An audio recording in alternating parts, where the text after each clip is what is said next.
Good morning, citizens of America. This is the U.S. Citizen Journal, Daily Brief for May 29, 2025 AD.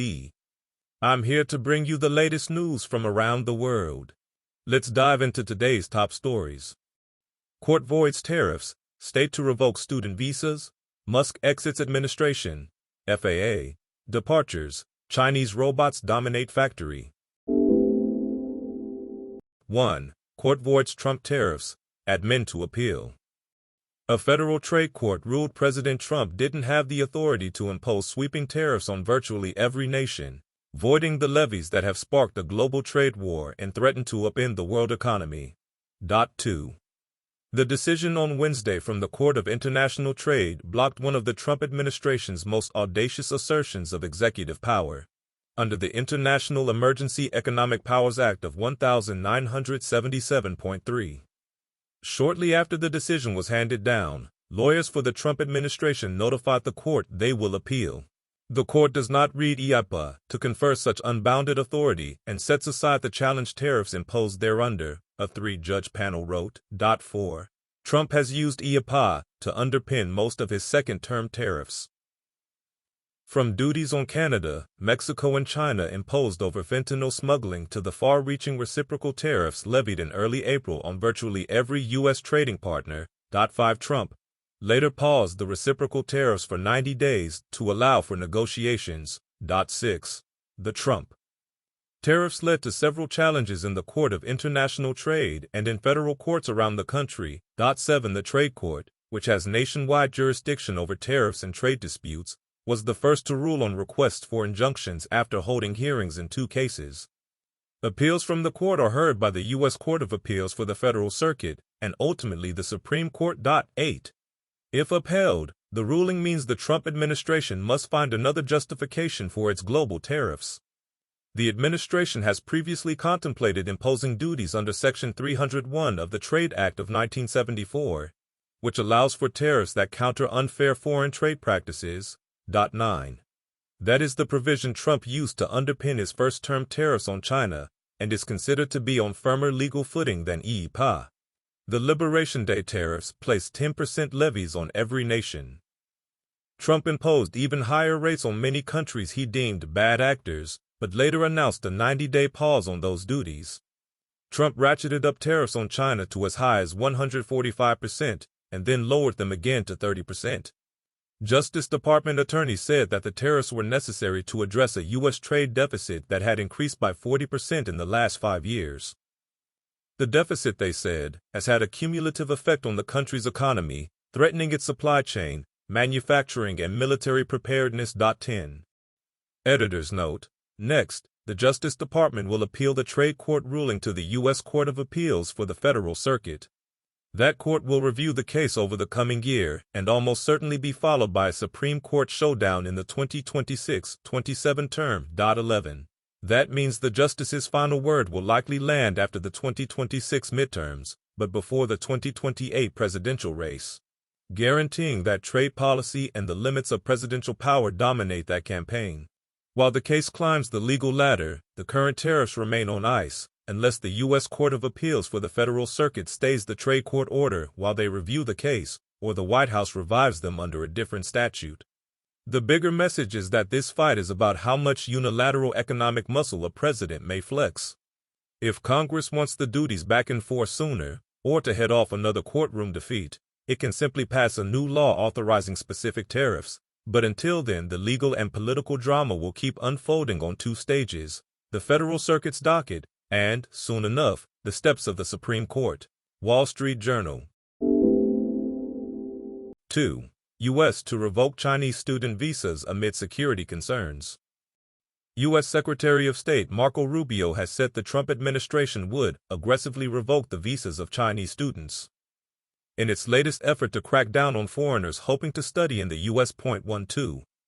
The move came a day after Rubio ordered U.S. embassies across the world to stop scheduling interviews for new student visas. As the administration tightens the screening of applicants' social media activities. 13. Rubio said in a statement that the State Department would work with the Department of Homeland Security to aggressively revoke visas for Chinese students. including those with connections to the Chinese Communist Party or studying in critical fields. 14. He said the U.S. would also revise criteria to enhance scrutiny of all future visa applications from China and Hong Kong. 15. For nearly a decade, the FBI and other security officials have raised increasing concerns about the potential for Chinese students, particularly those in science, technology, engineering, and mathematics fields, to help Chinese intelligence services conduct espionage in the U.S. 16. FT 3. Musk exits Trump administration after Doge role. Elon Musk, a key advisor to President Donald Trump who oversaw the U.S. Doge service, said Wednesday that he is leaving the administration after leading a contentious effort to reshape the federal bureaucracy and slash government spending. 17. Musk wrote on his social media platform X that his scheduled time as a special government employee had come to an end. 18. That designation, Yandaburi, which exempts him from financial disclosure and conflict of interest rules that apply to full-time government workers, also means he is not permitted to work more than 130 days in a 365-day period. In the post, Musk thanked Trump for the opportunity to reduce wasteful spending and said Doge's mission will only strengthen over time. 19. Washington Post. 4. Wave of departures hits FAA. Internal memo warns of lost expertise. A wave of staff departures is underway at the Federal Aviation Administration. Resignations and retirements are building across the agency, potentially affecting divisions that oversee everything from air traffic to legal matters and space launches, according to FAA documents and people close to the discussions. 20. The departures could complicate regulatory and air traffic control work handled by the FAA. The agency is under scrutiny after January's deadly mid-air collision in the Washington, D.C. area and a series of technology failures that have disrupted air travel. Employees are departing the agency in mass quantities across all skill levels, according to a May 7 internal presentation to senior FAA management, outlining the effects of what is known as a deferred resignation program. 21. The presentation, which was viewed by the Wall Street Journal, flagged departures of senior leaders, technical experts, and mission support employees that it said would result in losing critical competencies and institutional knowledge. A similar presentation by the agency's human resources staff tallied more than 1,200 employees who were departing under the program. The FAA said departures, through the resignation program and retirements, account for about 3% of its total workforce and wouldn't affect the agency's safety-critical functions. Frontline safety personnel, such as air traffic controllers, engineers, and inspectors who police airlines and manufacturers including Boeing, aren't eligible for the resignation program. Wall Street Journal. 5. Chinese robots dominate Audi's new EV factory, highlighting industrial policy gains. For anyone seeking to gauge the success of Beijing's flagship, Made in China, 2025 industrial policy, German automaker Audi's new electric vehicle plant in northern China provides a vivid example. 22.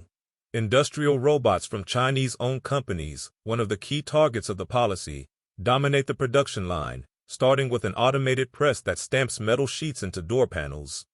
Next, more than 800 robots from Chinese-owned KUKA weld pieces into car frames, while another Chinese supplier has automated the wheel installation process.